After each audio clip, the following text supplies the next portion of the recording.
અમારી સમ્રાટ સમાચાર ચેનલ સબસ્ક્રાઇબ કરો, લાઇક કરો, કોમેન્ટ કરો અને જોતા રહો પળે પળના દરેક પ્રકારના સમાચારો।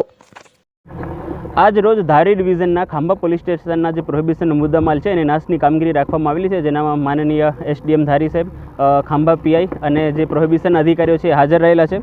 આજ રોજ કુલ જે નાશપાત્ર બોટલો છે એ 17 ગુનાની 12,845 છે, જેની કુલ મુદ્દામાલની કિંમત 59,95,371 છે। દરેક અધિકારીઓની ઉપસ્થિતિમાં આજે છે બધી બોટલોનો એનું નિકાલ કરવામાં આવેલું છે। Amreli news. Khambha police station વિસ્તારમાંથી પકડાયેલ વિદેશી દારૂનો નાશ કરાયો। અમરેલી ખાંભા પોલીસ સ્ટેશન વિસ્તારમાંથી પકડાયેલ વિદેશી દારૂનો આજરોજ કાયદેસરની કાર્યવાહી હેઠળ નાશ કરવામાં આવ્યો હતો। આ કાર્યવાહી દરમિયાન કુલ 12,84,545 બોટલોનો જથ્થો અંદાજિત ₹59,95,871ની કિંમતનો મુદ્દામાલ નષ્ટ કરવામાં આવ્યો હતો।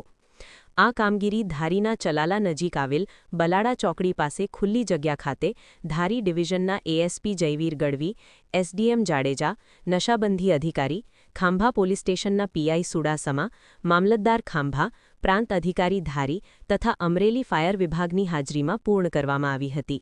ત્યારે ચલાલા પોલીસ સ્ટેશનના પીઆઈ રતન દ્વારા યોગ્ય બંદોબસ્ત ગોઠવી સમગ્ર કાર્યવાહી શાંતિપૂર્ણ રીતે પૂર્ણ કરવામાં આવી હતી। રિપોર્ટ